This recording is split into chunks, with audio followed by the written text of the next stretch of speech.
listening to the 182nd ever episode of the Missouri Sports Podcast, brought to you by 106 Apparel and Recruiting from Recruiting a new basketball coach. Just jumping right in. Just started over.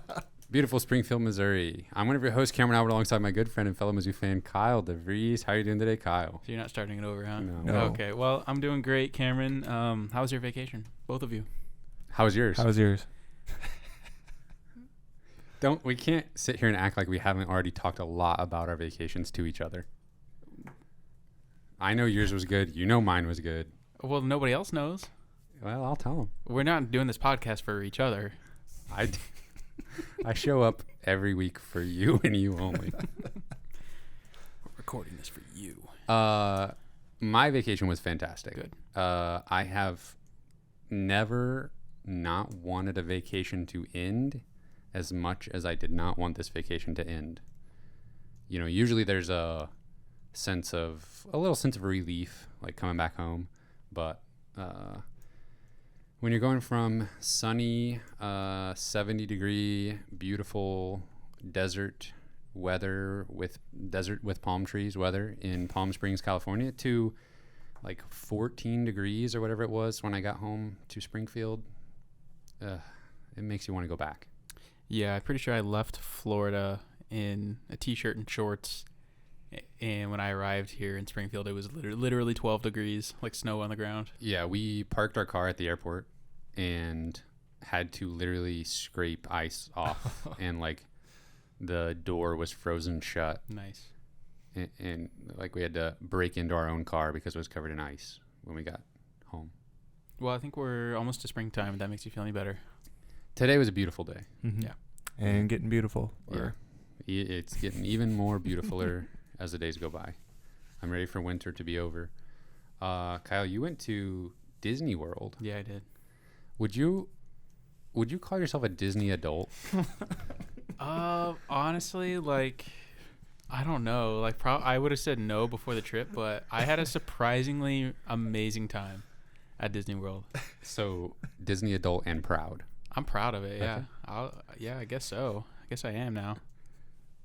Would you sport a Disney little sticker for the back of your car? Absolutely, unequivocally not would I do that. But not that there's anything wrong with that. If you're listening to this and you have a Disney sticker, absolutely not. Nothing wrong with that at all. But it would go great with the Missouri Sports Podcast sticker right next to it. Yes. MissouriSportsPod.BigHotel.com. Yes, I agree. So you're a Disney adult, and what was your favorite ride? Actually, ride/experience. I gotta say, there's a new Star Wars ride Classic. at Hollywood Studios that was fantastic.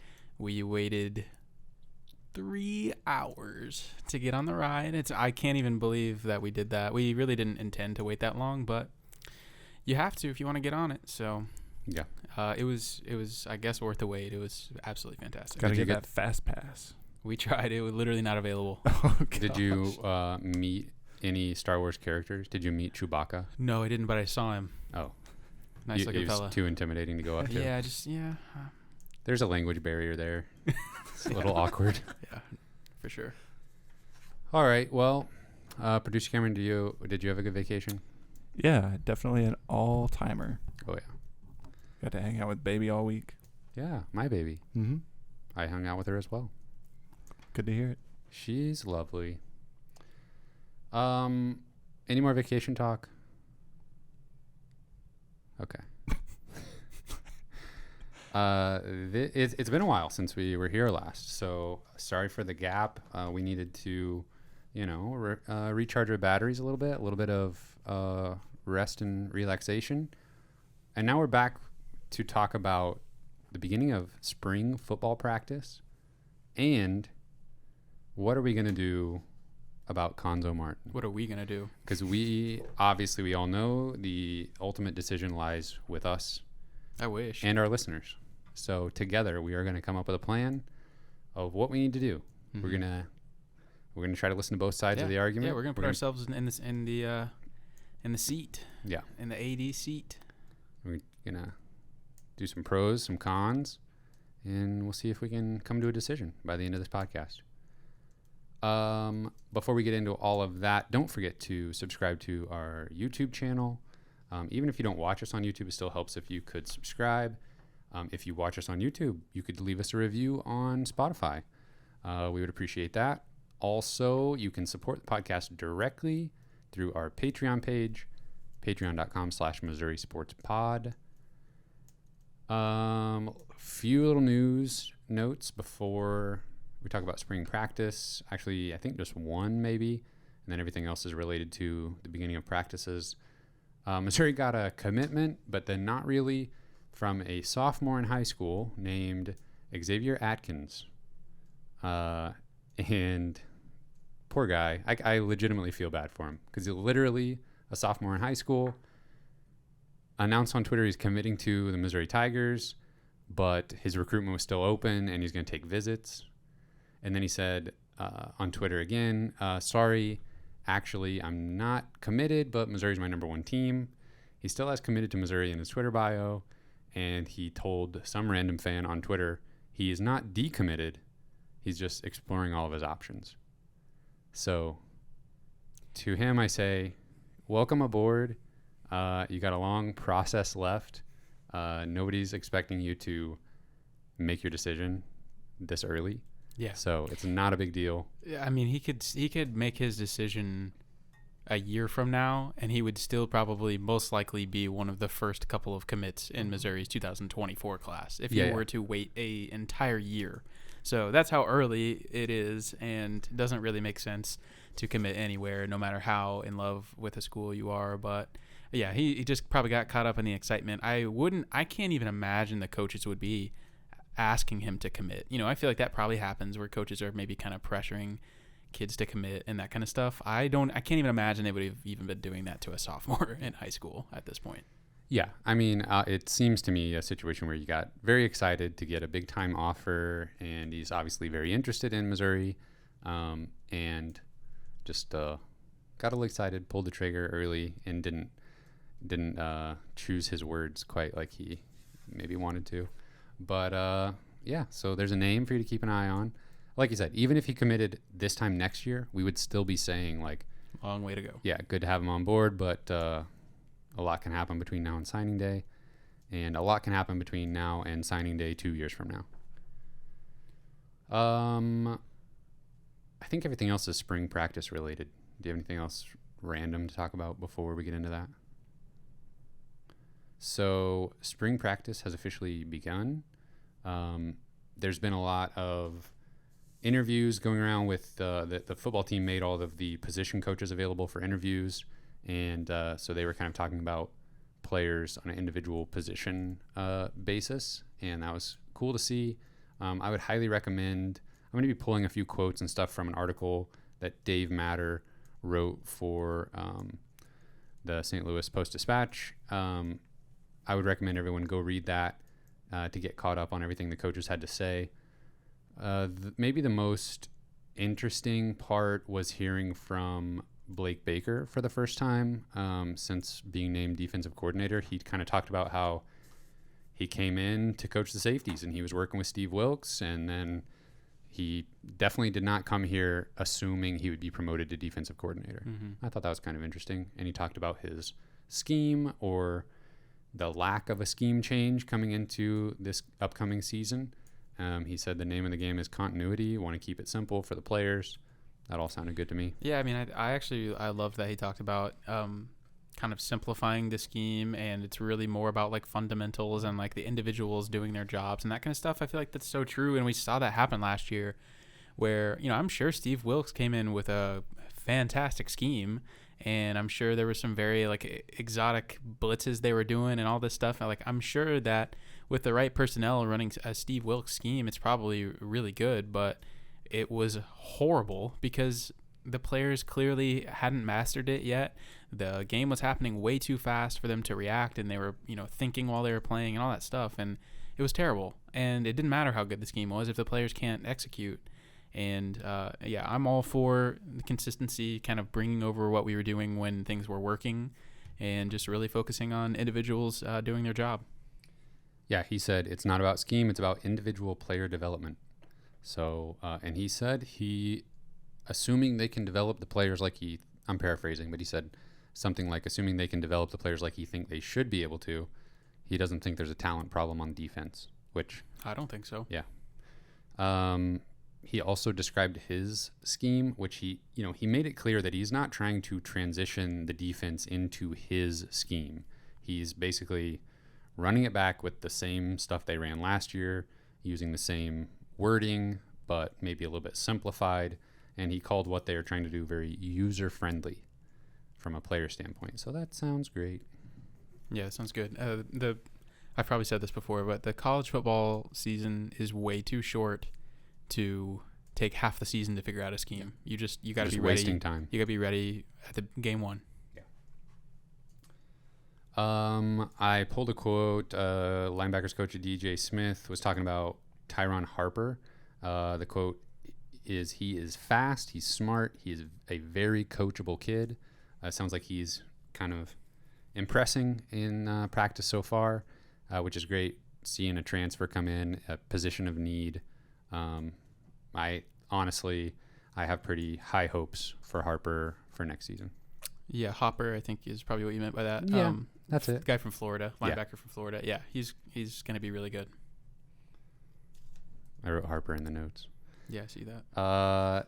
Wide receiver coach talked about Luther Burden, and I'm just going to read this whole section from the article because I thought he had a lot of great things to say about Luther Burden. He said he's extremely coachable and humble. He's a sponge right now. He asks a bunch of questions, tries to come in and get extra time in just so he can get caught up. It's always tough because he should be sitting in algebra class and getting ready for prom right now, referring to the fact that he has enrolled early. But he's here. He's trying to learn a whole new offense and live in a different place away from home for the first time. It's a lot on his plate, on top of, I'm sure, the expectations that he set for himself.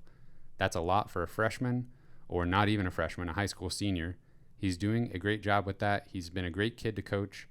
By getting here now, he'll be light years ahead of everything come September. God. You can't ask for a better review at this point from the wide receivers coach about Luther Burden than that right there. Yeah, I mean, that's almost rare. You see some of these schools like that are just bringing in all kinds of 5-star talent every year, Tennessee, and still not finding a way to put it all together because it's probably, it's rare that sometimes that you find these kids that have done anything they've ever wanted on a football field and are still humble and coachable. And, everybody's good in the college level. You can't well, some guys maybe can, but most likely you're not going to be able to just go through the motions and still be really good in college football at the highest level without putting in the work and being coachable and humble. And so that's awesome to hear from Luther Burden. And I'm not super surprised. He seems like a great kid. And, man, just seems like everything's going perfectly so far.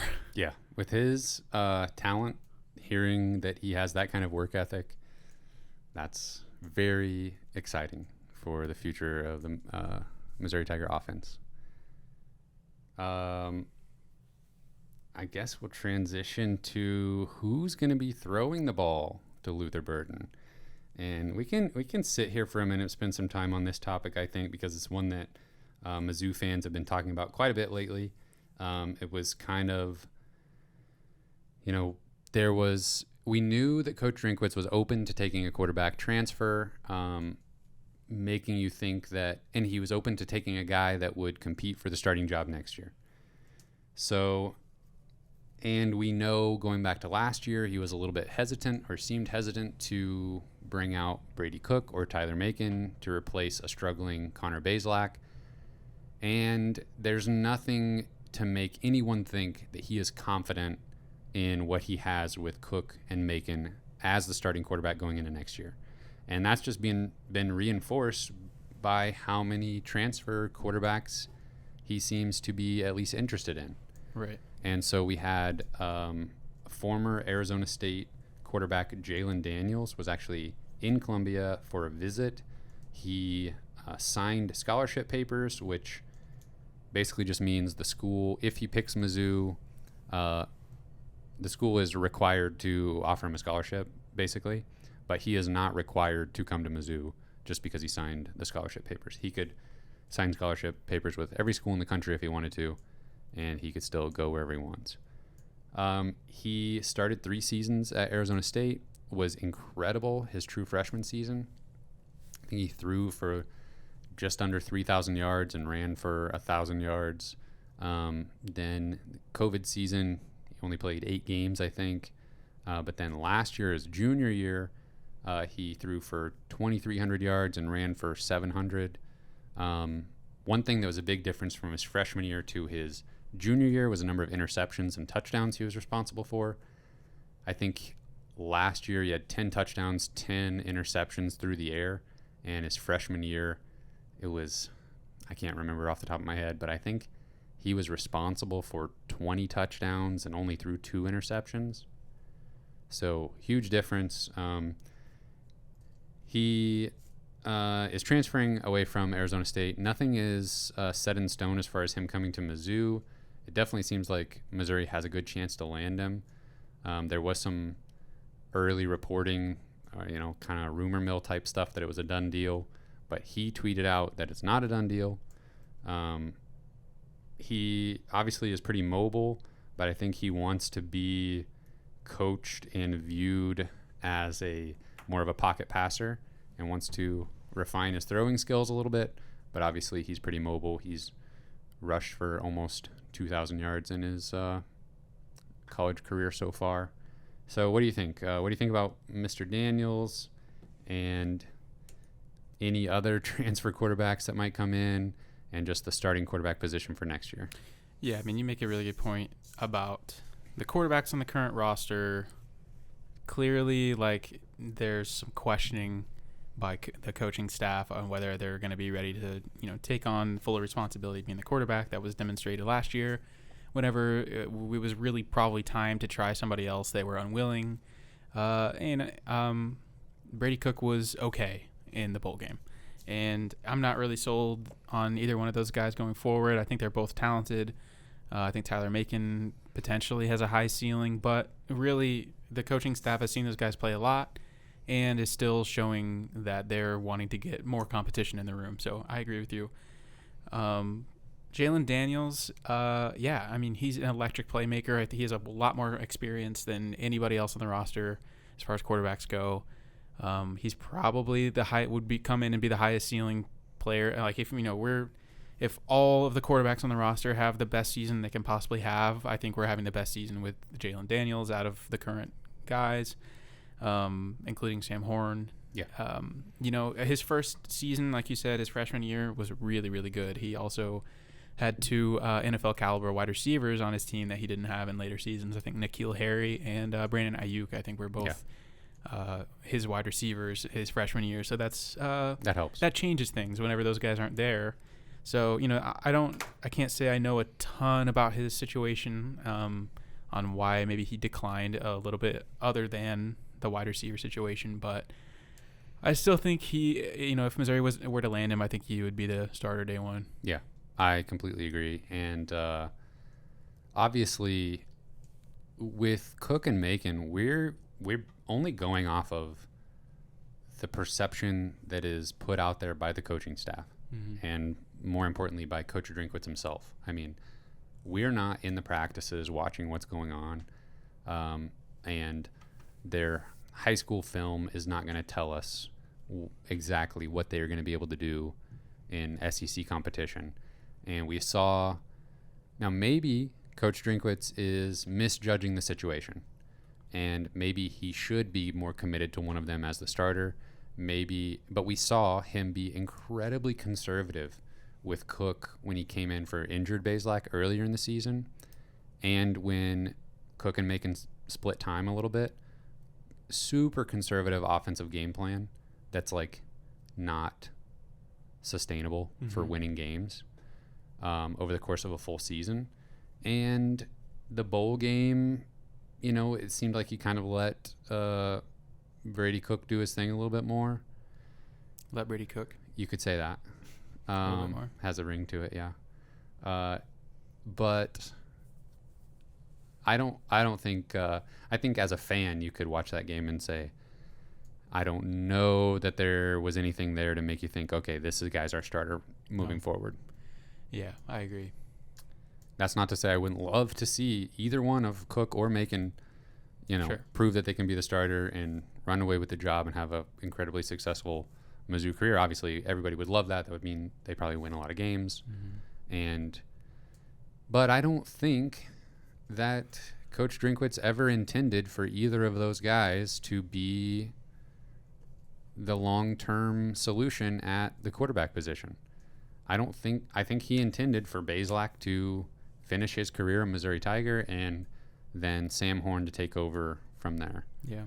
And so it kind of makes sense that he would be looking for a transfer with experience who can come in, play right away, and not impede Sam Horn's ability to take over the job down the road. Let's say Missouri doesn't land Jalen Daniels. Do you think there's still? Do you think they still look to add a transfer, or do they just really like Daniels? Do you think? I think they still try to add a transfer, and there's going to be a point where the pool of transfer quarterbacks is. You're not going to be able to find a guy that's going to be a game changer, a season-changing guy to come in and be the starter next year. Jalen Daniels is not related to JT Daniels, who's also out there. And also not related to Chase Daniel. Thank you. I was wondering about that. Some people call him Chase Daniels. Yeah, I knew that. Yeah. Thanks for clearing that up. JT Daniels is still out there technically. I don't know what he's doing, but he's out there. Taking classes at Georgia, I guess. Really? I don't know. I guess he's still in school there. I guess. I think he said he was just going to chill at Georgia till spring and then. It's a cool place to hang out, I heard. I guess. I don't know. Yeah, I mean, the reporters and stuff when they go cover the team in Athens seem to have a really good time. They do. They say Athens is a great city. Yeah. You're kidding me. No, I'm not. Oh, okay, They cool. say they like going there. Mizzou fans who've traveled there, they say they really like it. What were we talking about? Quarterbacks. Yeah, I interrupted you. JT Daniels is still out there. That seems kind of like a long shot, but I'm sure the coaching staff would love to wait around and see what he wants to do. Yeah. I think the Missouri coaching staff would take a transfer quarterback, and then if JT Daniels wanted to come down the road, they would say, yep, come on down. Really? I think so. Who would you rather have out of the Daniels brothers? I would take whichever one wants to come to Missouri. I would rather have JT Daniels probably. Yeah. What about you? Yeah. I think they're pretty close. But I'd probably go with JT. I agree. And the Georgia fans wanted JT Daniels to take over the starting job last year on their national championship winning team. Right. Like halfway through the season. Yeah. But Jalen Daniels is still, really very mobile. Huge arm. Yeah. He's incredibly talented. I think he was like a top 40 top 40 player coming out of high school and the number 2 dual threat quarterback in his class. So like a high 4-star. Yeah. Do you think, I've said before how lucky Mizzou fans are that we've had such incredible continuity at the quarterback position where it's just step by step, we've just been handing the starting quarterback position to the next guy that's almost set in stone. Barely have had a quarterback competition. Do you feel like, basically what I want to know is how many seasons do you think the coaching staff expects Sam Horn to be the starter? Would they be okay with letting Sam Horn not start in favor of a Brady Cook for multiple seasons? No. I don't think I would say maybe Tyler Macon, not Brady Cook. And a transfer quarterback, yes. I think they would I think Sam Horn would sit behind those entities. Gotcha. As a true freshman, not an early enrollee, I think he's going to be sitting behind any of them probably. Yeah, but I agree. I don't know. I think they would love for Sam Horn to win the job, maybe his freshman or sophomore year, not the redshirt year. Yeah. But his second or third year in the program. Yeah.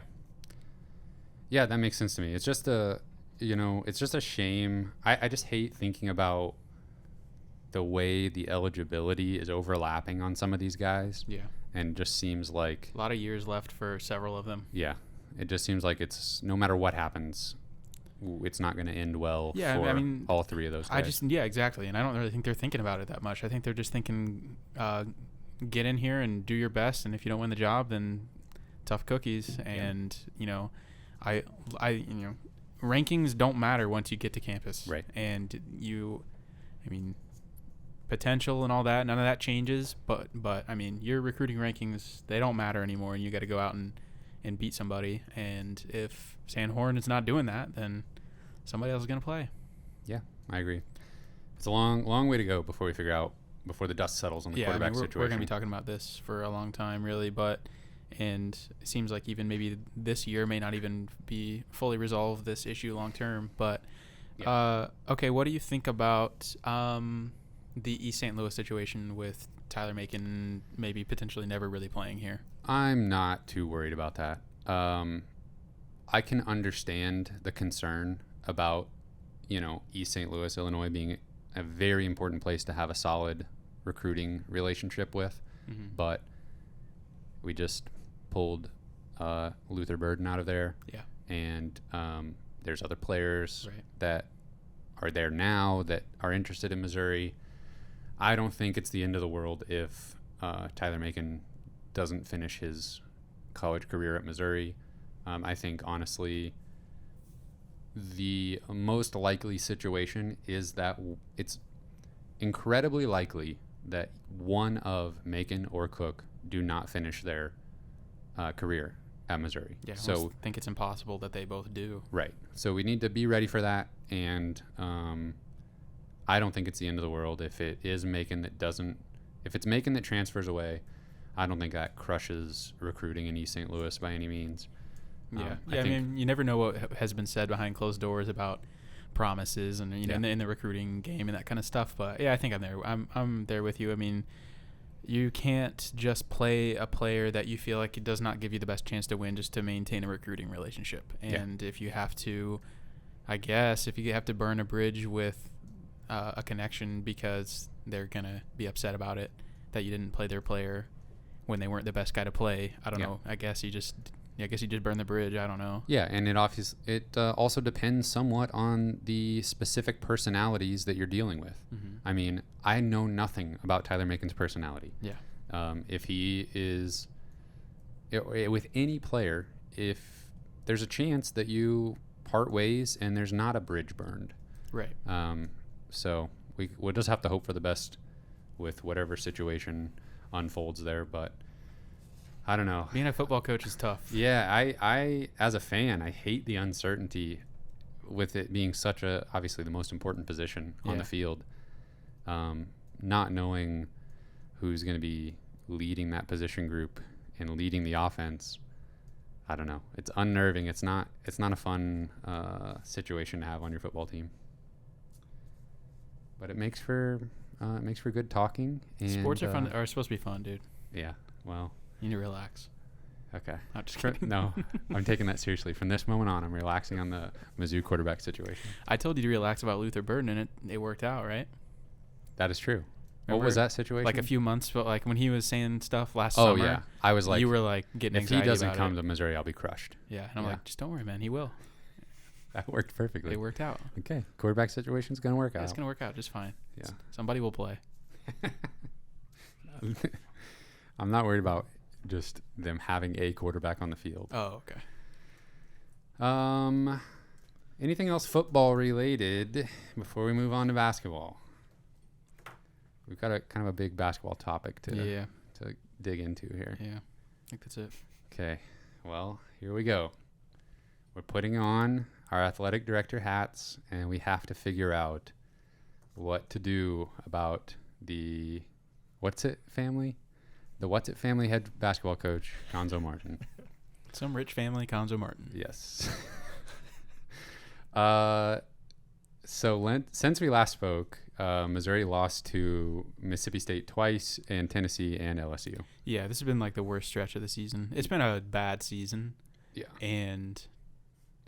But you know, there's been some like competitive losses and that kind of stuff. But like the last couple of weeks have just been hopeless, awful. No offense, no heart.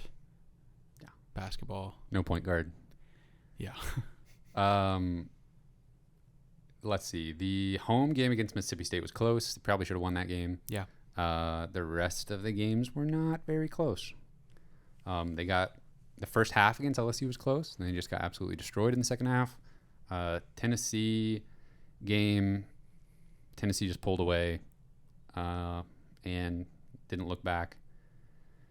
And we only have 2 games left in the season against South Carolina on the road and home game against Georgia to close out the season. Yeah. I kind of feel like neither one of those games really matter in the grand scheme of things. At this point, we're kind of just like waiting for the season to end so we can like see what happens. But yeah, I mean, I feel like whatever's going to happen will not change depending on what happens in the last 2 games. I mean, if you win, you're supposed to win probably. If you lose, then it just probably makes your decision easier. Yeah, I agree. One thing I wanted to touch on specifically about the LSU game was the very end. The LSU player like got a 3-pointer off before the buzzer went off. I don't know if he meant to do that exactly, but his body just did it. He couldn't control it. Well, I don't know. I think maybe it's possible. I could see him like trying to time it to where it didn't count. Yeah. Just for funsies, but it counted. He made a 3 at the buzzer. And Will Wade was like walking towards Cuonzo being like, sorry. And his little goofy self. Yeah. Like, I didn't he wasn't supposed to do that. Yeah. And Cuonzo just kind of like walked right by him. Oh yeah. Like very like a motionless handshake. Just blitzed right by him. He was ready to get out of there. And I wish I could have seen his handshake with Penton. Yeah. I wish I could have seen that interaction from the other side and see Cuonzo's face when he's walking by. Well, yeah, I mean, that was legitimately, that was a strange situation. And in the post game, he was frustrated. Yeah. And, I kind of feel like one of my complaints with Cuonzo this season, and really in his time at Mizzou, is like they'll lose like a game and he's just like, well, they did a lot of good things and they're a good group of guys and like, that kind of stuff. And, I want to actually like see him like pissed off about a loss or something. Like I actually want to see him really show some frustration sometimes. We want to see him get a technical foul or something sometimes. We don't see him fired up, but I feel like this is the first time he just looked like he was just done. Yeah. Trying to kind of interpret his body language is very difficult because he doesn't really show what he's thinking a lot, and it doesn't seem like he always tells you what's going on in his head, which I can understand. He's trying to be professional. I think he a lot of time is trying not to throw his players under the bus, but I don't know. He has done that from time to time on specific individuals, but when it's like the whole group not performing, then what is he supposed to say? And the other thing is, I feel like if he was trying to be critical, then it doesn't take very long when like examining the faults of this Missouri basketball team. It doesn't take very long to get to roster construction as like the main issue behind this team's performance. And obviously there's only one person that's responsible for that, and that is Cuonzo. And I think that is my first point in saying that Missouri should move on from Cuonzo Martin. And as we make this argument, I don't know how you want to do this, but it's important to keep in mind Cuonzo's contract is kind of insane.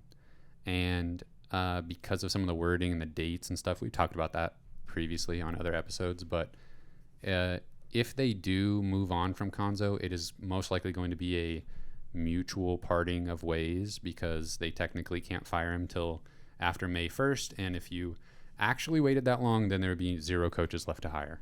So if they're going to move on, then they're going to be making a decision internally, like they may have already done it or any day now, and then publicly as early as the day Missouri is eliminated from the Right. SEC tournament. Exactly. Yeah, I think that's exactly when to look for a decision. A publicly announced decision is the day after Missouri loses in the SEC tournament. And I believe they will publicly announce that he's returning if that's the case. I agree.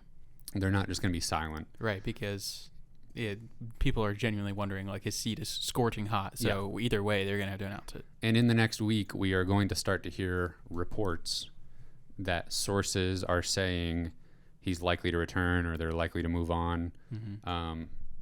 Nothing will be official until we hear it from the university. Mm-hmm. But my opinion is there should be a mutual parting of ways, and it should be announced when Missouri is eliminated from the NCAA tournament, or from the if only when Missouri is eliminated from the SEC tournament. And my first argument for that stance is the roster construction of this year's team and how it ever got to this point, and how Cuonzo and company ever thought that this squad was what they wanted to roll with coming out of the offseason. Right. Yeah. 100%. It's like a roster full of like mid-major players that are not athletically gifted. They don't shoot well. They don't handle the ball well. They don't play defense well.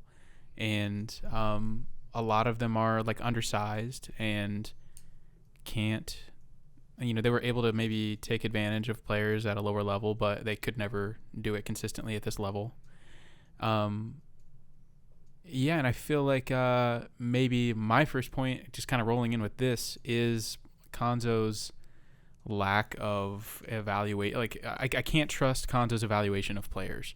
And it kind of goes along with what you said, because we rolled into this year with no point guard. We thought, like, he was asked about this publicly recently, and he basically just said, like, well, we thought Anton was going to be able to maybe handle the ball a little bit. We thought Boogie was going to handle the ball a little bit. We thought Caleb Brown might. Kobe. Yeah. Like, none of these players can or should be playing point guard for the Missouri Tigers. Right. And Kobe is obviously capable, but he is way better suited in other ways. Yeah.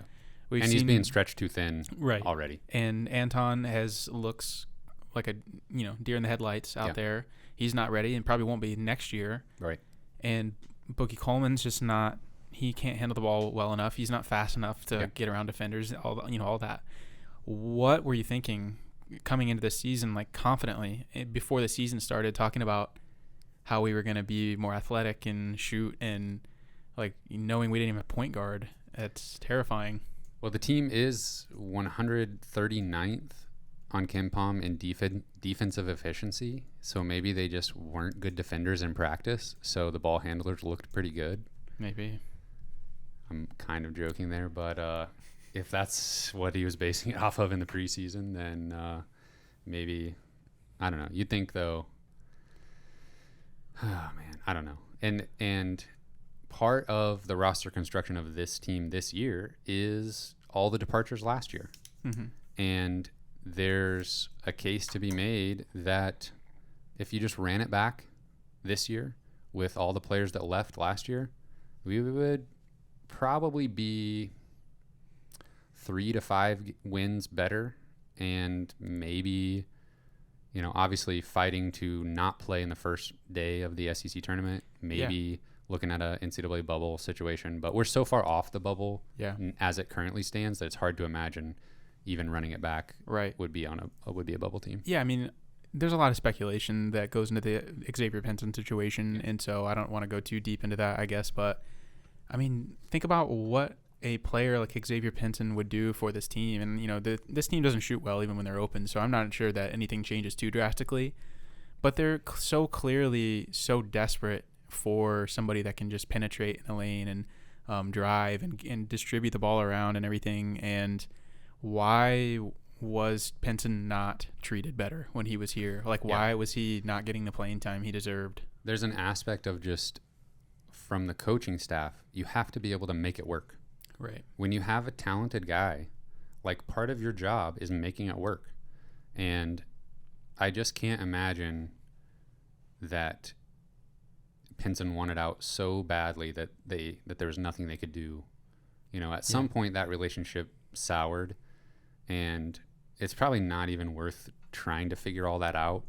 But it just seemed like Coach is stubborn, and he just wasn't going to give an inch in that situation. Yeah, it sounded like you had two stubborn people. Yeah. One Xavier Pinson, one Cuonzo Martin. And obviously what Cuonzo says goes when he's the head basketball coach. So yeah, and this is what we get, a point guardless roster. Okay, so let me ask you this. Run it back with Mark Smith and Parker Brown, who is having a good season at top 80 team Santa Clara this year. Santa Clara would beat Missouri on a neutral court. Yes. Run it back with them. Bring back Torrance Watson. I don't care. He's playing pretty poorly at Elon. He would not contribute very much. And then let your point guard be Drew Buggs. Is this team better? Is that team better than this one? Better, yeah. I'm not sure they're making the tournament or anything, but No. they're better. They're No. definitely better than what we have, yeah. So I can't wrap my head around those departures and then the lack of a reload, Mm-hmm. And it does all come down to one position, I think, the point guard position, because there's no telling how much better this team would be. There would at least be maybe some kind of hope for the future. It would not be so cut and dry in my mind that they need to move on from Martin if they had a capable point guard this season. Yeah, it just kind of feels like he just really wants the positionless basketball style of play, but that style of play is so brutally awful to watch when there's not good ball movement, not good shooting. Yeah. And so we kind of just don't have a point guard. We kind of don't really have like a reliable post presence. It's just like kind of a bunch of like 6'8" dudes that can't really do anything. And what's worse is Coleman has shown he's a capable spot-up shooter, Mm-hmm. but he's been tasked with creating in this offense, and when he should be playing off the ball. And you mentioned the lack of athleticism that was evident last year and obviously is still around this year. We just don't have guys driving and slashing, and we've talked about the point guard issues over and over again this year, but that is a factor that I think goes into this decision. Just like how you got to this point roster wise is a huge part of the problem. And that goes into recruiting. I mean, we could sit here. The list is insanely long of the recruiting misses and just the completely incorrect scouting that has happened. I mean, I think I'm just like running them through my brain right now, but I think easily the most egregious mistake in recruiting was the lack of recruiting Isaiah Mosley. Literally, he's in Columbia, and from remembering back to when his recruitment was active, he acted like he wanted to go to Mizzou. Like, he didn't seem like he didn't want to go too far away because he only ended up in Springfield, and he is potentially the best player, probably the best player in the Missouri Valley Conference as a junior, and has the Missouri State Bears, the number 2 team in their league, with a decent chance of winning their conference tournament, going to NCAA tournament. Yeah, he's legitimately one of the best pure scorers in college basketball, and would provide exactly what Missouri needs. Yeah, and he can create on his own. He can hit. He's shooting like 43% from 3 on a ton of attempts. A big guard too. He's like 6'6". And there's no reason to not take at this point in Mosley's career, it's like weird to think about taking a flyer on him because he's legitimately great. But at that time, it would have been kind of seen as taking a flyer on local kid on the fence. Who was a little bit under recruited for whatever reason. The coaching staff didn't love him, but there's no reason to not just give him a scholarship and bring him on. Take a flyer on Christian Guest instead. Exactly. Yeah. And how many Christian Guests, Ed Chang, Axel Okongo, Jordan Wilmore, how many scholarships are we going to give out to players who contribute 0 and miss out on a guy like Isaiah Mosley, or honestly, give me all three of Isaiah Mosley, Jamonta Black, and DeJuan Harris. Yeah. Like, there's no All reason. three of those guys in your backyard. No reason for them to leave Columbia.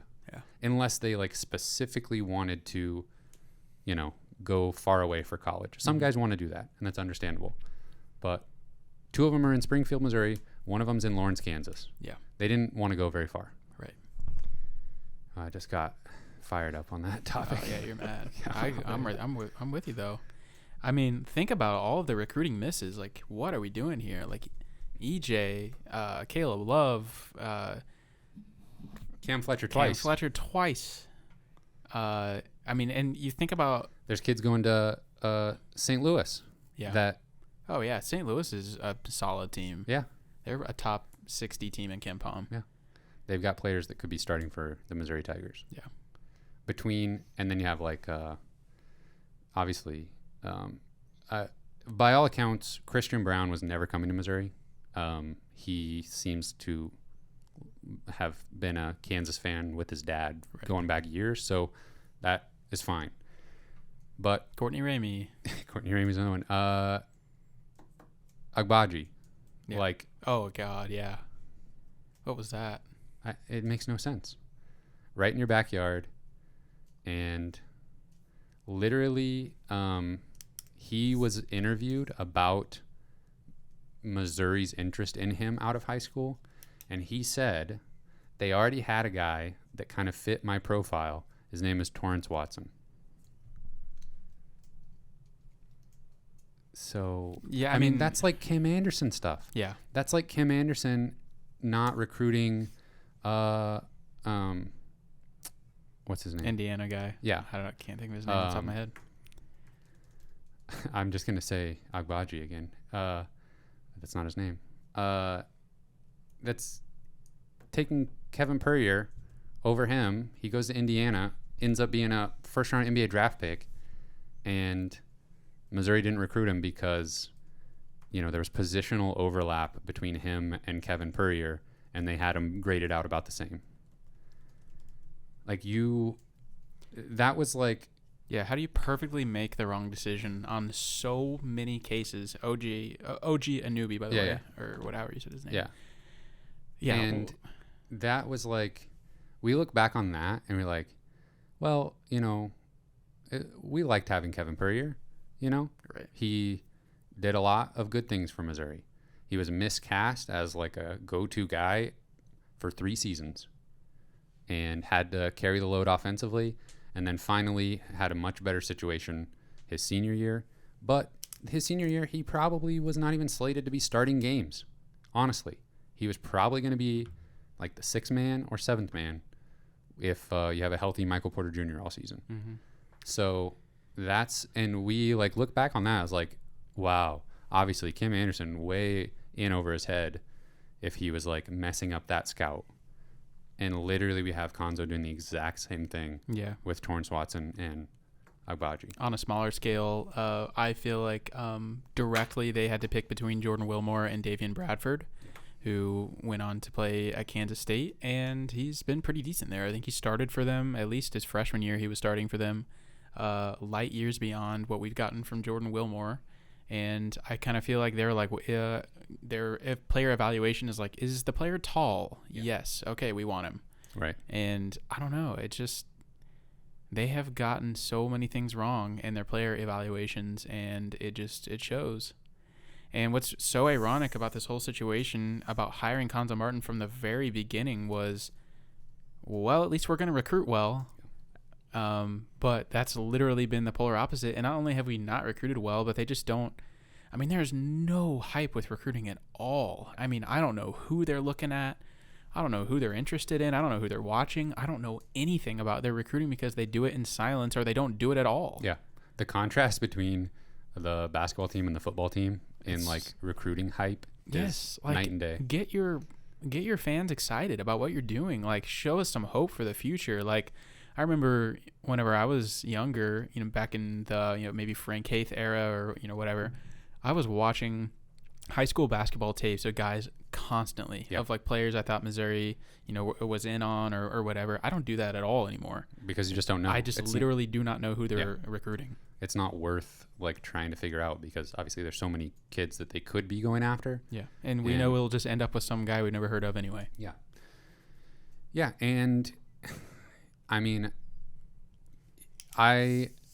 people have talked about like the transfers this year being lackluster, and I don't even fault Cuonzo for that much. Like the transfers he brought in, they have almost every one of them has like a glaring weakness, but they have played well at times, each one of them, and they all have at least another year of eligibility where they could improve. And Cuonzo did a good job with getting a lot out of transfers. Jordan Barnett and Cassius Robertson, Mark Smith, getting him from Illinois.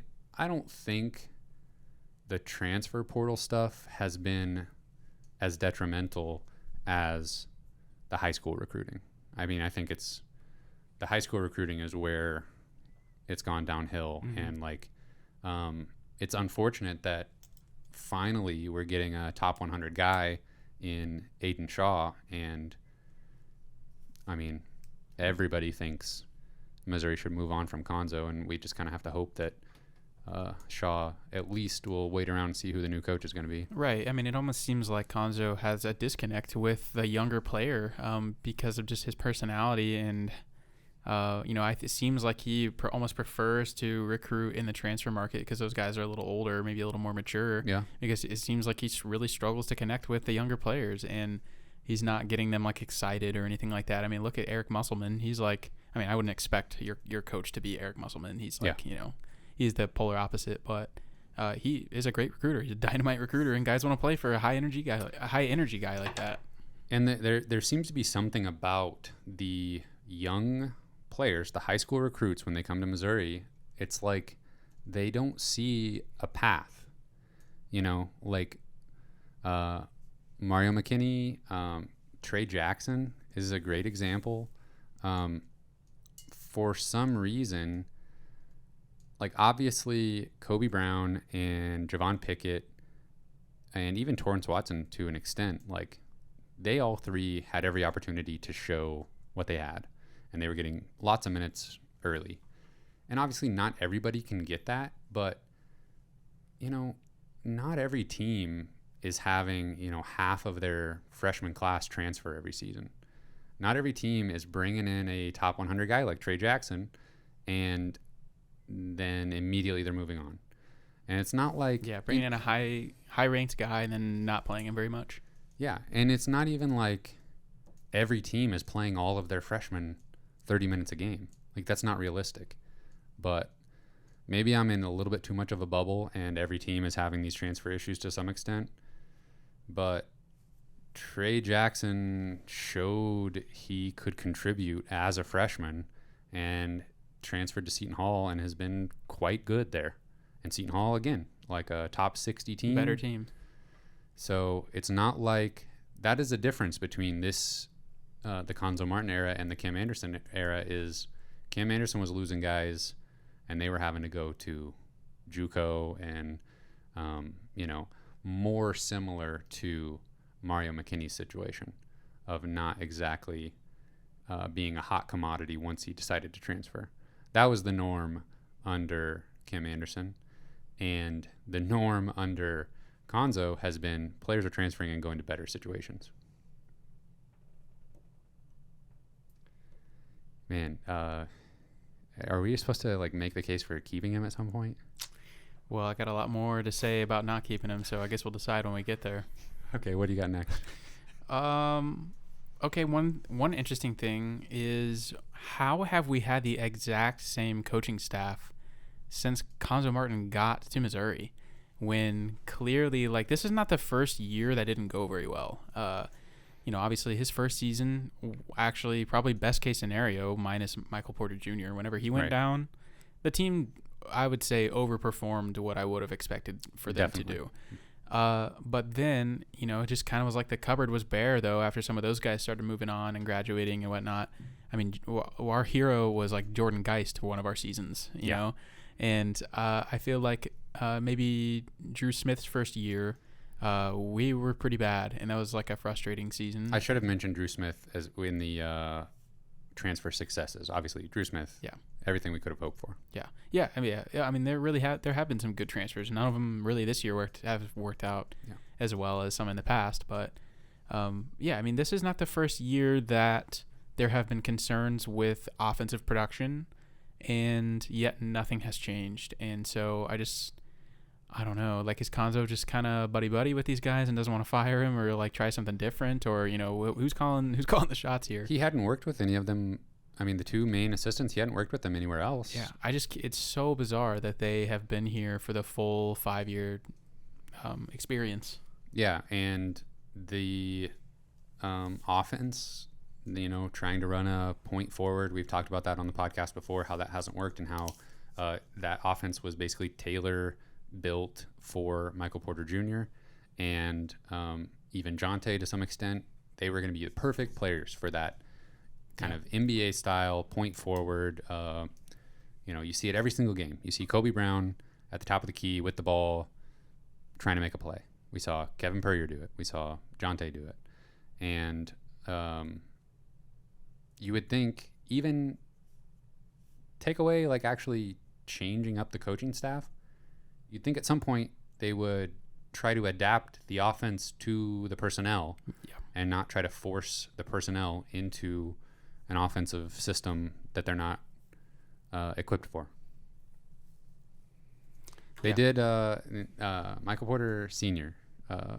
Was an assistant and is no longer. That's true. Yeah, very little adapting or changing, seems like. What else you got? I was going to mention something we kind of talked about before we started recording was like the highs and lows over the years, and how it is kind of staggering that the low being right now is... You just say it. It's Kim Anderson level. Yep, it is. I mean... You can say it. It is. We are sitting at 10 wins. We are... I'm immediately looking. Okay, we actually already have one more conference win than Kim Anderson ever had. Oh, one more. Great. Yeah. Yeah, well, we have 10 wins on the season, and one of those was Paul Quinn. Yeah. Freaking college. Yeah. So really, we have 9 wins on the season, and I don't know that we're guaranteed to beat anybody else the rest of the season. And I would fully say this is Cam Anderson bad. So this is a very low. We'll just put it that way.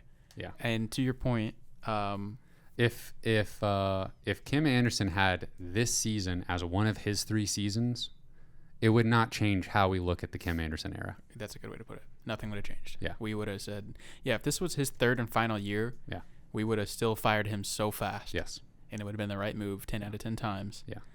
And, but looking at Cuonzo's 5 years here, this really is the lowest point. This year has been really low, and I would say 2 or 3 seasons ago was pretty low, pretty mediocre. So there's been some pretty low lows, but the highs have also been pretty low. Like, his best season, we were a first-round exit in the NCAA tournament. We did that twice. We were an 8 seed the first time we went, and a 9 seed the second time, and both times we were gone. Yeah, it's actually like uncanny how the teams under Cuonzo have like peaked. Even the good teams have peaked at like the most inopportune time. Right. And it's just kind of like both of those teams. I like you mentioned the first team, Jonte, Cassius Robertson, Jordan Barnett. They peaked with the win over Kentucky. Mm-hmm. I think Missouri had never beaten Kentucky before that. And that was a huge win. And then it was like, we've talked about, it was a completely different team for that. SEC tournament and then Yeah. one NCAA tournament game. MPJ came back. Colin Van Leer got hurt, Yes. which seems weird that like our season could be blamed on Yeah. Colin getting hurt, but I really do think he played an important role. Jordan Barnett didn't play. That's right. That was the big one. Was he had Yeah. like a DUI or something and didn't play? Yeah, right before in the the NCAA postseason. tournament. Yeah. So obviously they were not peaking come NCAA tournament time or Right. SEC tournament time. Right. Like they should have. They had a first round exit to Georgia. Yeah, they should have honestly had they should have had a better than a 9 seed even like in reality, but they should have had better than a 9 seed because they should have beaten Georgia in the SEC tournament and then Right. actually made some noise there. Like Right. there's no reason they couldn't have, improved their tournament situation there. And then last year, again, NCAA tournament team, but they peak with the Halfway through the year. with the win over Alabama. And then we're in a free fall after Yeah. that. We got up to number 10 in the country. Yeah. Which sounds insane that we were number 10 in the country last season, And like the- a year ago. And the selection committee did their little like tournament preview. Yeah, and and we Missouri were was a 4 4 seed. seed. And then after that, nothing good happened. And we just spiraled and just kind of went out with a whimper. And it was just the weirdest thing. And so I feel like Cuonzo's entire career, even his best teams have been like double-digit loss teams. Like he's so very seldomly has a team that loses less than 10 games in a season. I think it's only happened like 1 or 2 times in his career. Mhm. He's made one Sweet 16 when he was at Tennessee. When that team wasn't even all that great. They actually kind of got hot at the right Peaked time. at the right time, yeah. But- he got the most out of those guys. But he had a great team at Cal that was a 4 seed, and they lost in the first round. Yeah, he had 2 pros, Ivan Rabb and Jalen Brown, Yeah. on that Cal team, and they First round got loss. bounced. Yeah, His entire career has just been kind of mediocre. The lows are lows and the highs are not very high. And I don't really see that changing at this point, at least not at Missouri. I wanted to get a little bit analytical on you real quick. Oh, I would love that. KinPom.com. Heard of that? Highly recommend it. We use it all the time on this podcast. I'm giving you guys paywalled information right now. Don't go tell Kin. All right. What is it, like $2 a year? It is $20 a year. Okay. Very worth it. I recommend everyone go subscribe to KinPom. Okay, totally worth it. They have this section where it talks about single game records going back to 2002. Okay, and obviously we're not talking about like most points. Actually, it does talk about points, but we're talking about things like offensive efficiency, effective field goal percentage, turnover percentage, stuff like that. And it shows the 10 best performances in that category since 2002 and the 10 worst performances in that category since 2002. And if you look at Missouri's page there are some games listed and highlighted in yellow. That means they happened this season. Okay? Missouri had the worst offensive efficiency rating since KinPom has been around this year. The very worst one was the game on the road against Arkansas. The 10th worst offensive efficiency It was against Liberty. No. This is just for okay. comparison's sake. Was a game in 2015 against Mississippi State. Offensive efficiency was 72.2. That's 10th worst. Ever? Yeah, for Okay. Missouri. Okay. The one against Arkansas, 59.3. Wow. Effective field goal percentage. This is an offensive statistic.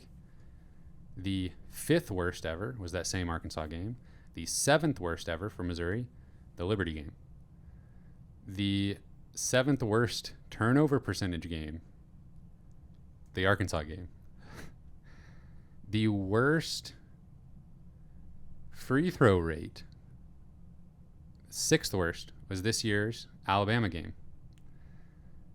The 9th and 10th worst three-point shooting games this year against Wichita State and Eastern Illinois. The worst defensive effective field goal percentage the 4th worst this year against Florida State. The 2nd worst defensive efficiency this year against Kansas. The second worst offensive rebounding performance this year against Alabama. It goes on and on. There's more. Just breaking records for awful performances. If you sort the page by conference-only games, it actually gets worse. Obviously, the Arkansas game, one of the worst conference games Missouri has played in since 2002. Yeah, I mean, what has happened with those games where, I mean, it looks like we're playing against an NBA team or something. Like, how do we have these games where we just spiral so bad and just can't do anything right and start off a game losing like 35-5, against Liberty or something like that?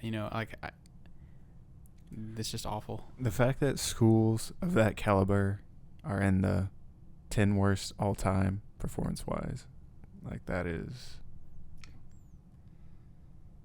bonkers. The advanced metrics have kind of hated the Missouri Tigers since the day Kim Anderson took the head coaching job. Me too. But if you look at the KenPom overall rating for Missouri, it is still kind of insane. The Kim Anderson era is still insane. Frank Hayes last year, they were 69th. Barely missed out on an NCAA tournament appearance. Then under Kim Anderson, it was 192, 159, and 156. Cuonzo's first year, 40th. Much better. NCAA tournament team. 68th, 97th, 47th NCAA tournament team. This year, 144. Yeah. Yeah, you just shouldn't be going down every year like that. Especially like year 5 is by far the worst. I don't know. It's just kind of random. Here's a little nugget for you. It kind of shows how bad we've been this year in like meaningful games, especially. In the 4 rivalry games we've played against Illinois, Kansas, and then 2 games versus Arkansas this year, Missouri has lost by a combined 125 points in those 4 games.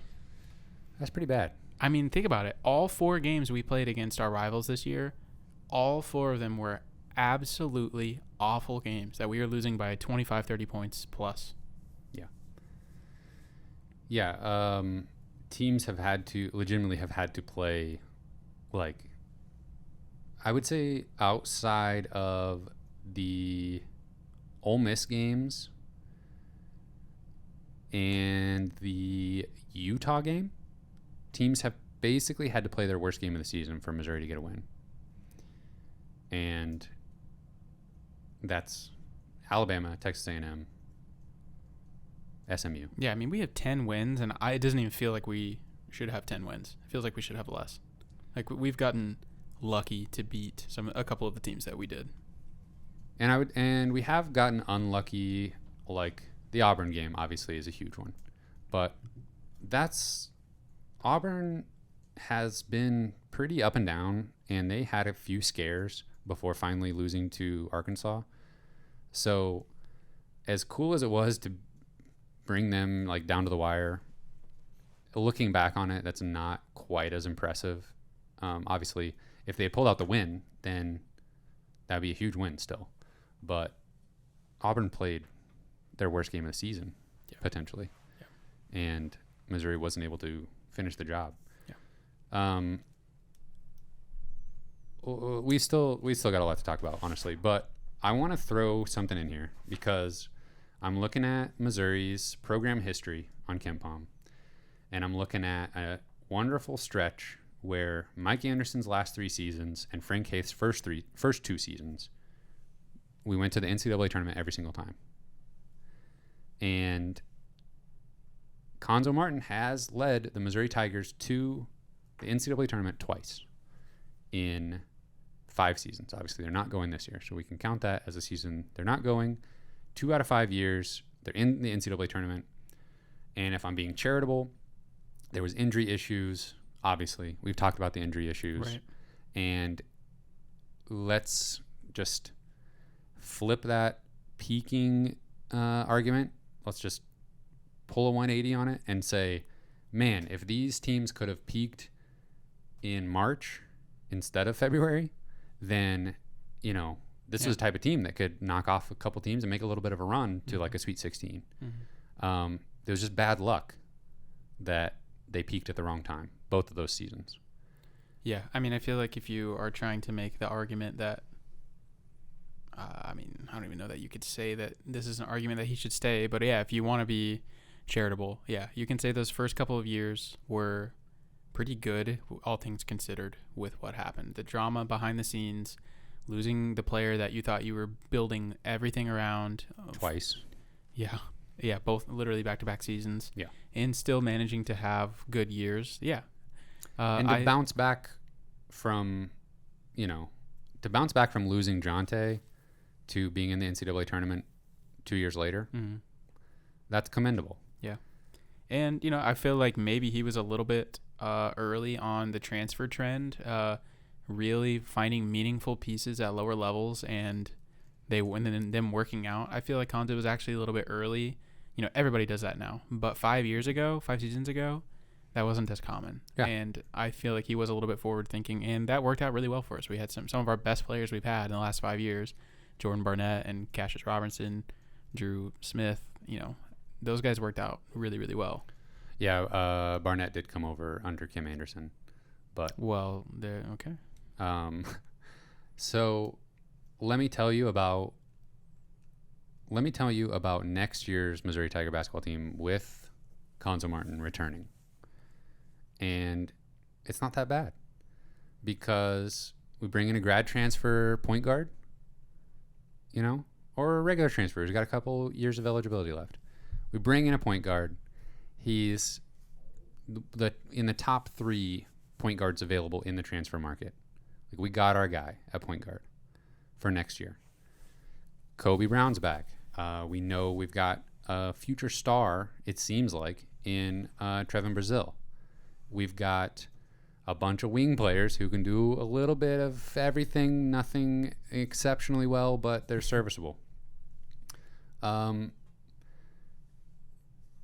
Martin allows Javon Pickett to come back for a COVID year because he just loves the guy. He actually does love the guy. Yeah, we all do, honestly. Yeah. Pickett comes back, and we've got a point guard. We've got a post player. Maybe we don't worry about whether Anton Brookshire can contribute yet. We don't worry about if Yaya Keita is back from his knee injury. We shorten the bench a little bit. We play with the guys we got now. Maybe Caleb Brown, this new point guard that I'm talking about. And are we that far off of a NCAA bubble? I think that is a lot of generous assumptions you're making, but I do think that if Cuonzo Martin is here next year somehow, I think it's going to be a better season than this one. But that's just such a low bar. I still don't know that we're talking about an NCAA tournament berth. No. I think we're talking about 15 wins, not on the bubble. The imaginary point guard that I'm talking about would have to be God himself. A dynamite distributor, and to score. be able to shoot threes and be a lockdown defender. We would basically need Kennedy Chandler to transfer to Missouri. Yeah. We would need one of the top point guards in the country to not go to Kentucky or Duke or UCLA or whoever needs a point guard. Mm-hmm. We would need them to come to Missouri. Yeah. And we saw last year we tried to get a point guard. We got Drew Buggs. Well, I mean, for this year, we were in on Brandon McKissick, literally sitting there at UMKC, and he goes to Florida. Yeah, I mean, you can't say Cuonzo did not try. Yeah. In the transfer market. Yeah. Part of me wishes he would have just said at the beginning of the year, we struck out a little bit on trying to get a point guard transfer, and so we're just going to have to roll with what we have. he didn't really take that stance. He took No. the stance of like, yeah, we've got some guys that can handle the ball a little bit. He was talking about how like coachable they were, Yeah. and saying this is practices are great now because Yeah. they all listen to what I say. Yeah, I wish. I mean, looking back on it, it's like, yeah, why didn't we realize that they struck out on all the point guards they were in on, and also just like weirdly cooled on a couple of them? I feel like we kind of threw up some red flags a little bit this time last year, and they were landing some transfers like Amari Davis. So we were like, this guy doesn't shoot threes. Yeah. Doesn't handle the ball. DeJuan Gordon, I still say his name wrong. Yeah. He doesn't shoot threes. Like none of these guys shoot well. Like what? Like we were concerned at the time, and maybe kind of like I don't know, had our glasses on and kind of just like I don't know, kind of started justifying and hoping, and that didn't work out at all. Yeah, I guess I kind of overlooked the 3-point shooting a little bit at this point in the season because it legitimately does seem like they adjusted their style of play a bit to just literally shoot fewer threes. Mm-hmm. And I don't know. That's workable, I guess. But what's not workable is not having a point guard. If you haven't heard that yet. Yeah. You want more negativity? Hit me with it. Actually, you know what? This can be spun positively. Okay. I think Cuonzo Martin should be fired this season because I think this is a good season competitive-wise to hire a coach, because I think there's not a lot of regional programs and programs in the SEC that are better jobs than Missouri that are hiring.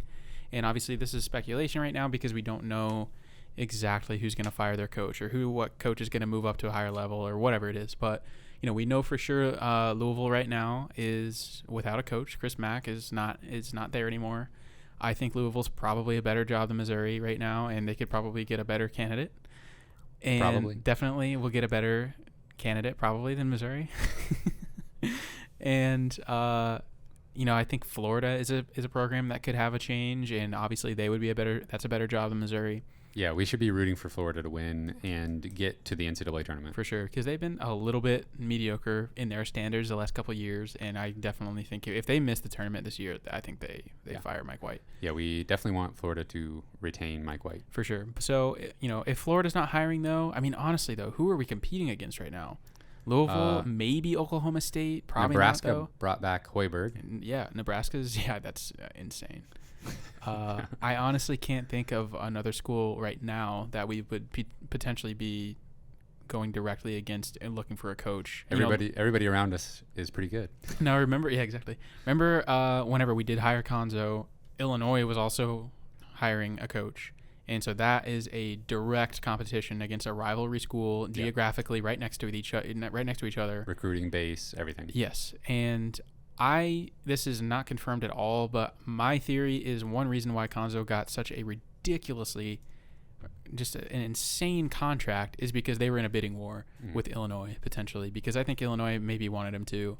And I definitely think that they used his contract as a way to recruit Cuonzo Martin in a way, and now we're stuck with this insanely bad contract. And Illinois got the better coach anyway. Yeah, I was basically on the same page as the university, as Mizzou. Yeah, in that exactly. Because I was not really interested in Brad Underwood. I didn't like him, honestly, even though he had been successful at Oklahoma State. I liked Cuonzo, and I was terrified of the idea of Cuonzo recruiting Chicago and St. Louis for Illinois. Exactly. In hindsight, maybe shouldn't have worried about that so much. Probably not. But that's what it was at the time. Right. I was right there with you. So yeah, I mean, Georgia from the SEC, they're got to be moving on from Tom Crean. Maybe Ole Miss. And I think Missouri's a better job than both of those places. Yeah. Georgia easy, and Georgia is a worse job now than it was when they hired Crean. Might be, because I think a coach looking at that situation is like Tom Crean. I feel like, and the SEC is a lot better now. Yeah, and a coach is probably gonna think Tom Crean's a decent coach, and he was not able to do anything there except get Anthony Edwards. But right, which didn't work out right that well. Yeah, worked out for Edwards. He's doing fine. That's true. That's just another example of it doesn't matter where you go. If you are going to be able to play in the NBA, Yes. you play in the NBA. Not what this episode's about, but I 100% agree. Yeah. So hiring competition, yeah. Seems like Missouri would be set up pretty well. Yeah, I mean, 100%. I think this is the perfect year to enter the coaching market and try and find, shoot your shot. Yeah. See who's out there. Sean Miller, I don't know. Like, we're going to talk about that probably next week. Like, who do we look to? Yeah. But, I mean, this is the year to do it, in my opinion. I agree with you. The only thing, one thing I wanted to mention was, like, obviously we're not going to know. The university is not going to make this move without knowing they have a decent shot at somebody. I don't think. I think they'll retain Cuonzo for another season if they are kind of feeling out the coaching market and nobody's receptive, nobody's agents are receptive. I can't imagine that happening. But but that's something that's a low percentage. Right. But that's something that we're not necessarily going to know ahead of time. Yeah. And so if you're making the calls. Yeah, which that's probably happening right now. Yeah. So if you're feeling things out with, there's no reason for a agent though. An agent's going to say like, oh yeah, we might be interested. Just to. Yeah, you're going to answer the phone call every time. Just to get their guy an extension wherever they already are, even if they have no intention of leaving. But. Yeah, I do think that there's just more coaches I'd be happy with than schools that will be looking to hire in relative competition to Missouri. Yeah, and something that we've touched on before in previous episodes, but when Missouri hired Cuonzo Martin, he was considered one of the better coaches in the SEC. Like on day Highest one. paid. Well, yeah. When he game one of him coaching in the SEC, if you would have like looked up like, I don't know, some SEC website that covers the league, you would see like ranking the coaches, he would have been in the top half. Oh yeah, for sure. And that is not true today. And it's not necessarily because, I mean, obviously it's his team's performances, but the SEC has had a run on firepower, really good coaches coming into the conference. And the way we've seen coaches that are dynamite at a mid-major school make the jump to a Power 5 conference and just completely turn a team around in 1 or 2 seasons. Like we've seen that in the SEC. Look at Iowa State. Look at Wake Forest. Those are all great coaches. Yeah. And the caliber of coach in the SEC has improved drastically since Cuonzo was hired at Missouri. And just to kind of, I was playing devil's advocate a little bit earlier talking about what kind of coaches might be out there and if they would be receptive, but there's so many mid-major coaches and they're not all sitting waiting for, the UCLA job, the Michigan State job, the North Carolina job. They're not all doing that. No, definitely not. Yeah, that's a huge jump from a mid-major to Michigan State or something like that. Yeah, that's not a realistic jump typically. Yeah. And if you want to stepping stone your way to a job like that, sure, come on through Columbia, Missouri. As long as you're winning, I don't care. Yeah, I just think that this is probably like one of the last points I guess I have in favor of firing coach, but just the competition. I think this is the year to do it. But really, my final thing is just the complete apathy for the program right now from the fan base and lack of support as far as like attendance goes at games and just general apathy. Like, we're awful and nobody really cares. And I think just genuinely like 90% of Missouri basketball fans or more like we just are ready to move on. And I think we've heard it 1,000 times. Like, we all like Cuonzo Martin, but it's time to make a change. It's time for something different. This is clearly, like, we've seen enough at this point to know it's just not going to work out here, I don't think. And except for, like maybe one in every 3 or 4 seasons will be decent. But I just think that we deserve better than that. And Missouri's a better program than that. And this is a perfect opportunity for the new AD to come in and make a bold change and get the fan base behind her and give the fan base something to be excited about I know we would be excited about that. Yeah. Like, I mean, you don't want to see somebody get fired, but Cuonzo Martin he's got plenty of money. Yeah. He'll get paid $6 million to go away. He'll be fine. And give us something to be excited about for the future, because that just doesn't exist right now. If you bring him back, I mean, think that arena's empty now? Like, because it is the same roster or worse it's next year. It's the same coach, same roster that we just had like a historically terrible season with. You're going to bring them all back. I don't know. Yeah. That's not great. No. You're talking about kind of like a program prestige a little bit, and like when you're competing for other jobs or competing with other schools for coaches. KenPom actually has a program ratings list. Oh, really? Yeah. That's cool. So is this like current performance, but also historical relevance? So it's taking into account seasons from 1997 to for us. now. And it basically looks at like your highest peak, your lowest low in KenPom rating, and like how many times you've been in the top 50, top 25, top 10, and then also tournament success. Mm-hmm. So not exactly a data analytical point, but literally just like how many championships have you had, how many Final Fours, how many Sweet 16, stuff like that. Missouri Tigers coming in at number 51, which, I mean, before, I would love to be able to like edit this data and see like up until 2015. Yeah. I feel like honestly, we're probably flirting with top 25 all time, or like in that span, 97 to 2015. We're probably in the top 25. And yeah, the last like 7 or 8 years have been pretty rough. Yeah. From a historical point of view. But there's a huge group of teams that like their peak is like top 10 or top 5 nationally, and their lowest point is like flirting with the 200s in KenPom. I mean, there's a lot of coach turnover. There's a lot of variance. You make the wrong hire and you're down for the count for 3 seasons. That's crazy how much a coaching decision can influence you for years to come.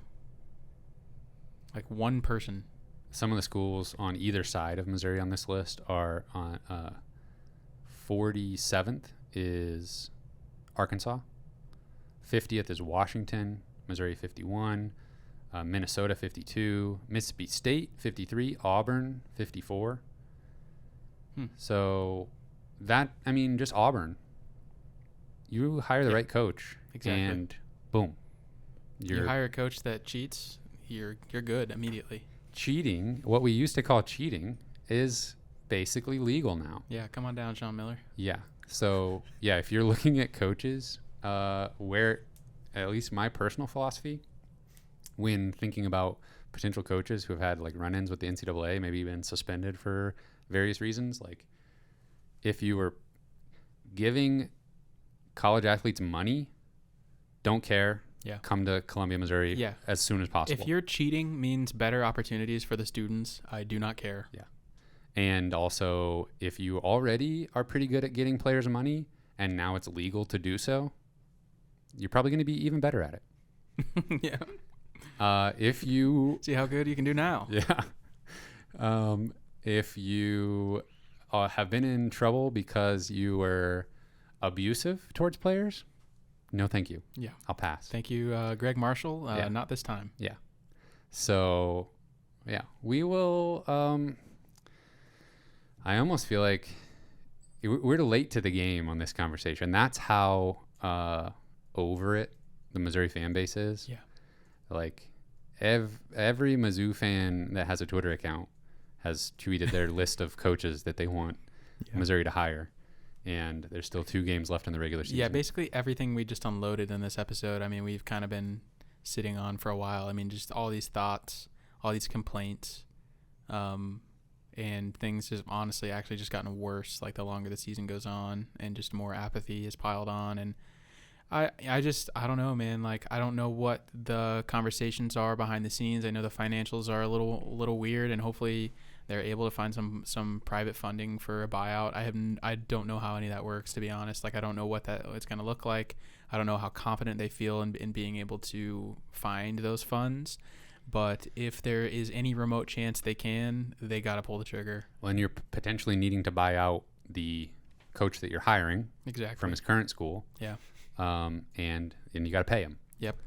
But the good news on that front is if you compare Cuonzo's salary to some of the mid-major guys that are tearing it up and are ready to move up to the next level, I mean, we could easily double some guys' salaries. Yeah, I'm pretty sure Missouri just made like $77 million from the SEC this past year. Like, where's that money going? Like, surely we can afford, like, I mean, no offense to some of the other sports, but football and men's basketball are where you make your money in the athletic department, and you have to pay somebody to be good, and you'll make your money back if you can, like, create some excitement in the program and get people to show up. Pay players, pay coaches, pay fans to attend games if you have to. Yeah. Pay fans. Yeah. Oh yeah. Make the tickets, like, we will give you $30 a ticket if you show up. That might not be enough for the last game of the season this year. Probably not. Yeah, we'd have to pay for gas. So just thinking out loud, like, we're going to do an episode on Thursday just to kind of catch back up. Apologies for such a big gap in recording and publishing, but I don't know. It's kind of interesting. It's weird to be in this position. I don't think we're like, swaying too many people here, or like. No, and everyone's decision has been made. And we're definitely, nobody from the administration is listening to this and going, I wonder what Kyle and Cameron think about this whole thing. But You're surprised. Maybe. I do feel like, I don't know, it does feel weird to actually start talking about potential new coaches. Yeah, I mean, literally, this whole thing could kickstart in a week and a half. I mean, 2 weeks maybe. Like, this is gonna go fast. Yeah. Once it kind of starts when the dominoes start falling. Yeah. And it does seem almost surreal to feel like we could be at the end of the road for Cuonzo at Missouri.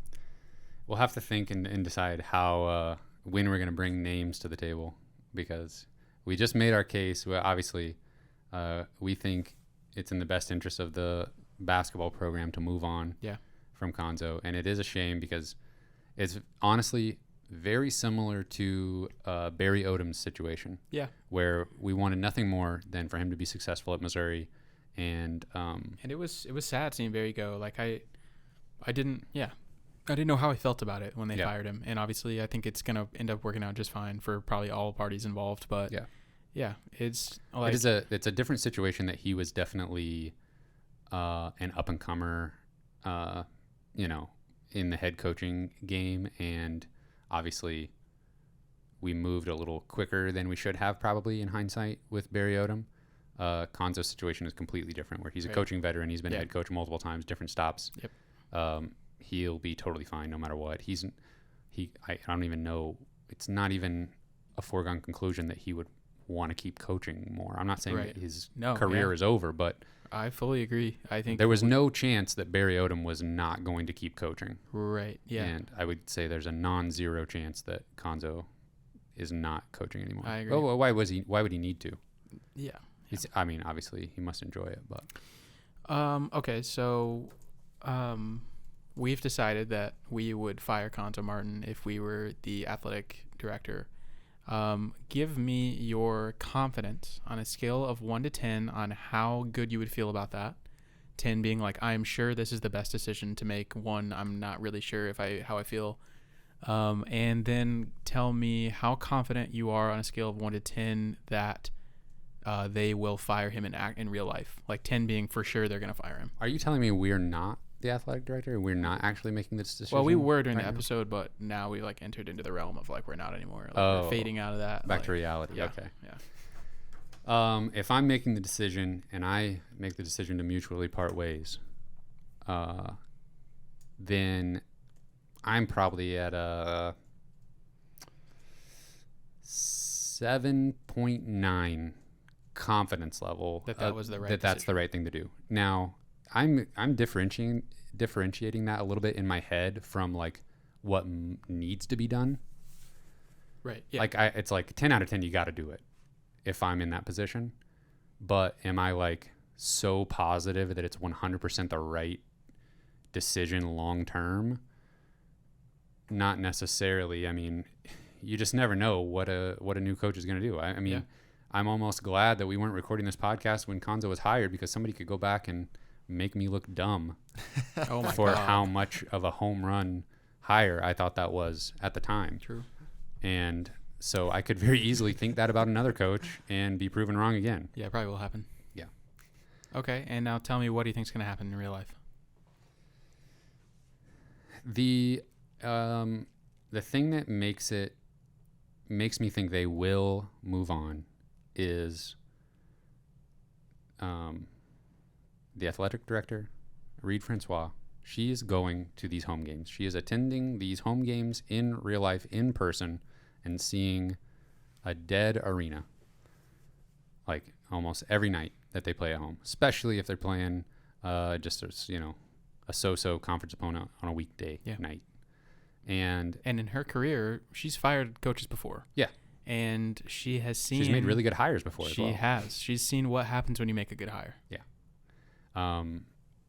So all the basketball stuff, all the roster building stuff, everything that we've talked about, I legitimately could see them, whoever is involved in making this decision, I don't know if it's a one-person thing or how much influence other people have, but I could see...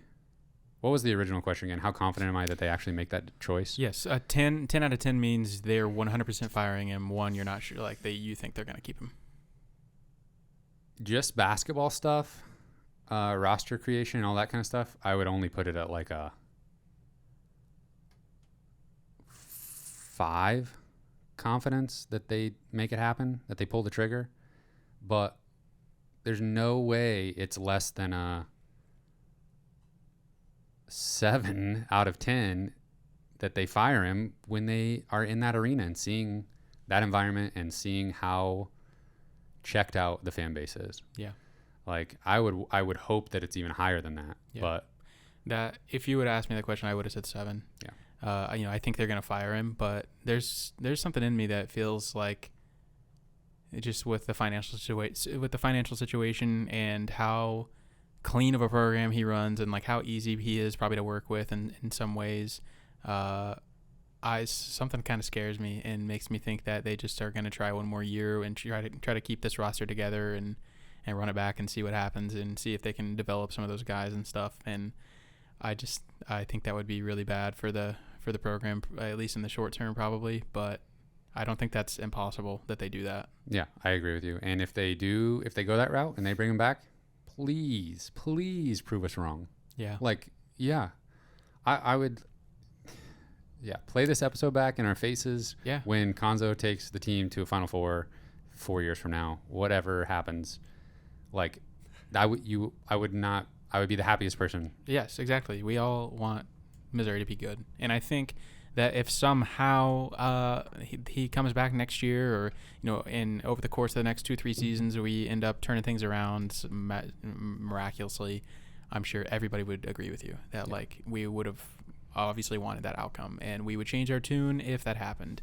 But we wouldn't be the only ones. I just think that's not going to happen. No, I agree. And if we had had a little bit more recruiting success over the years. Yeah, there's just not much to argue in favor of him right now. And I know we are at like the bottom of his 5-year career right now, and everything seems awful, but it's just tough and I feel like we're honestly like we were one of the last, we were pretty late to like want Cuonzo to be gone and stuff. And I feel like we've been pretty reasonable and patient, but there's just not much to argue in favor of keeping him right now. Yeah, I agree. And one thing that some people have talked about on Twitter that I don't think will make a difference at all is Reed Francois' son joining the team next year.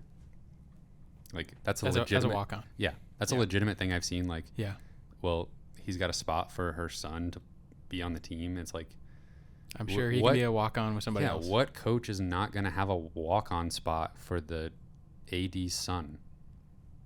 Like, if you were the He's coach, bringing his walk-ons, dude. He's bringing his walk-ons from his previous stop. okay, so that's actually one more thing in like for getting rid of Cuonzo is with the way the transfer portal works nowadays. Like, there's a decent chance that a new coach brings a guy or two Yeah. that was either on his Yep. previous roster or that he was recruiting. Yep. And we could use a little bit of a talent influx. I've said this multiple times. The guys we have, it is first of all not their fault that the team is not that great. They did not choose to start the season without a point guard, and they went to the best situation they could get last year in the transfer portal.